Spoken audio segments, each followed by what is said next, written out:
Look at AJ Brown and imagine, knowing what you know now, you could go back in 2019 and take him. Where would he go? Now imagine you could take a bigger, stronger, faster version of him in 2021 and inexplicably play him at tight end. That's precisely what you can do by taking Kyle Pitts. And that is why he is skill player 1 off the board. In the lead up to the draft, there was one player who made obvious sense for the Atlanta Falcons until San Francisco traded in front of them and took Trey Lance off the board. Kyle Pitts was wedged into mock drafts for the Atlanta Falcons multiple times, and it didn't make sense because of a word called redundancy. But you could fix that redundancy one very easy way. So it was no surprise to us when 2 days before the draft, when San Francisco had finally settled, Atlanta leaked out the information that Julio Jones might be on the trade block.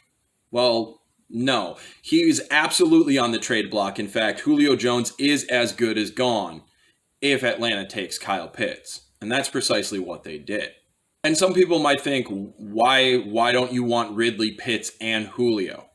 Well, that's going into the understanding of the Arthur Smith offense. First, when you look at the Arthur Smith offense, you have to understand that this is one of the most tight end snap-laden offenses in the entire league. They play tight ends a great deal. 155% of offensive snaps in 2019, 160% of offensive snaps in 2020. This is a heavy tight end offense, but people misunderstand it constantly. And that's because the tight end position is broken into 3 spots. The first spot is the inline. And that player is a glorified right tackle.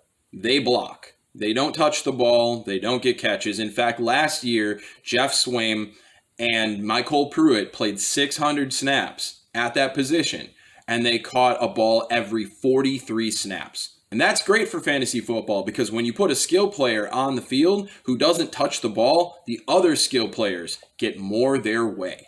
In Green Bay, he's named Mercedes Lewis. In Tennessee, Michael Pruitt, Jeff Swaim. And in Atlanta, you saw a clunky little trade where they went and got Lee Smith. Lee Smith is a right tackle. He's just called the tight end.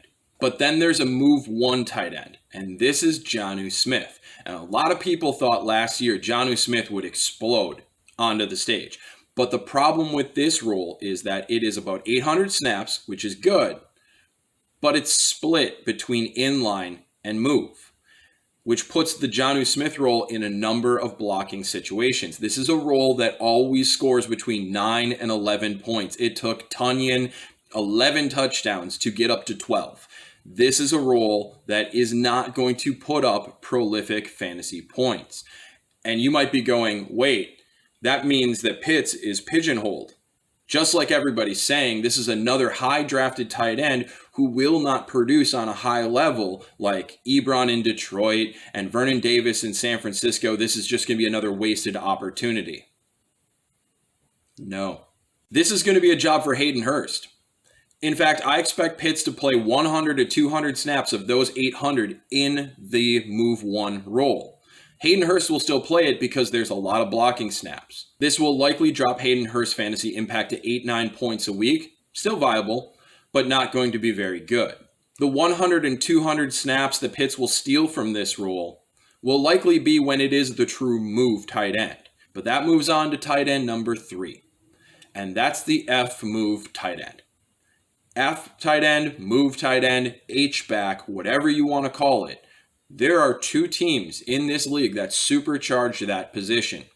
The Indianapolis Colts and the Tennessee Titans, now the Atlanta Falcons. This position has a ridiculous mismatch capability in this offense.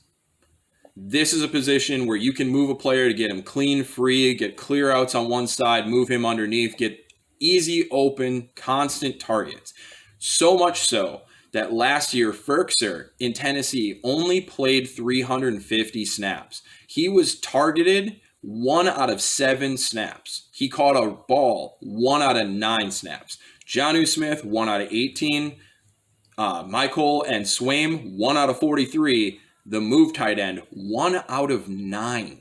And it's safe to say that that mismatch, defense soul-eating position, 100% is going to Kyle Pitts, and he is going to be the most dangerous player to ever play that position.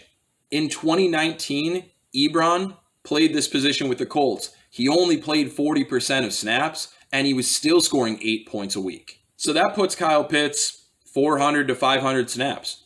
Where's the rest coming from? Well, that's precisely why trading Julio is the move to make to alleviate the redundancy in this offense. 2 wide receivers. You can get away with 1. Look at Green Bay with Davante Adams. Look at Tennessee going forward with AJ Brown. But 2 wide receivers are focal in this offense. A boundary and a slot. If you look at Tennessee last year, AJ Brown, Corey Davis, they both played outside, but they also both played some snaps in the slot. Well, look at Atlanta and you see Calvin Ridley, who is a phenomenal boundary wide receiver. Who plays in the slot? Well, it's going to be Kyle Pitts. 400, 500 of his snaps will come from slot wide receiver alignment. And when you look at the snap per catch of AJ Brown and Corey Davis, it's right around 11. So you have 1 out of 43 for the blocking tight end, 1 out of 18 for the move tight end, 1 out of 9 for the F move, and 1 out of 11 for the slot and the boundary wide receiver. Ridley can eat, Pitts can eat in the slot, and Pitts will eat in the F move position.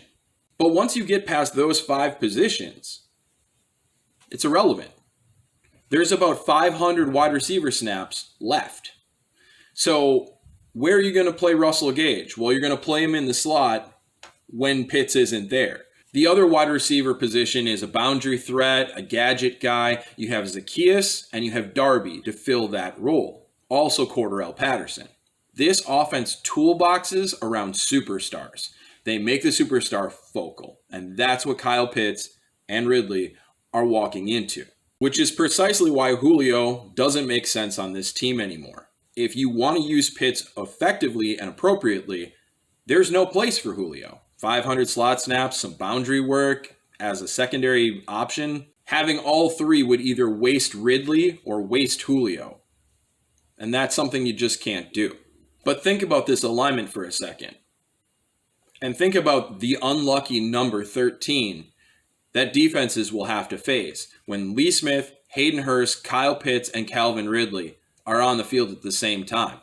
What do you do? Is this 2x2 with Pitts running in motion to go wide? Is this 7-man max protect with Cordarrelle Patterson at running back, running a wheel and having 3 verticals?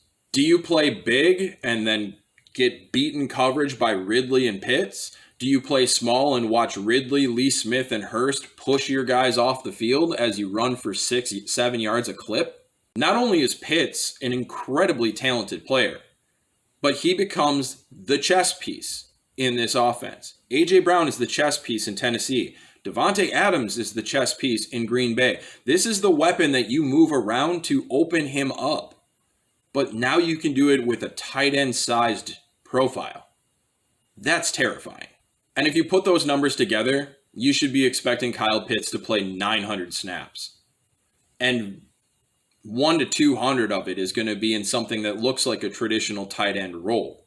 And in 900 snaps, you should expect 80 catches. You should expect 1,000 to 1,100 yards. You should expect 8 to 10 touchdowns from him.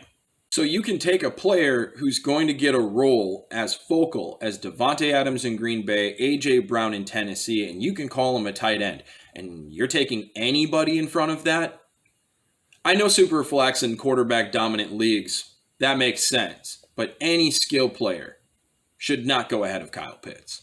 He is going to be a fantasy football monster, and Arthur Smith is going to use this chess piece as a weapon and beat people over the head with it. And as the years go by, it's entirely possible that you will see a Darren Waller level output from Kyle Pitts in this offense. And the only drawback is wondering if they ever take the tight end designation away from him, which they shouldn't, because he'll play a little bit of move, he'll play a lot of F, and he'll play in the slot. Pretty much equal balance between tight end roles, H-back roles, and wide receiver roles. Kyle Pitts was the best player in this entire draft. He went to a system that can utilize him as best as any tight end has ever been used in the NFL. And when you realize that his role is a tiny bit Jonnu Smith, a lot of Firkser, and a lot of AJ Brown, sky's the limits. Take him first. I love you guys. We need you. Stay strong, and I'll see you on the other side.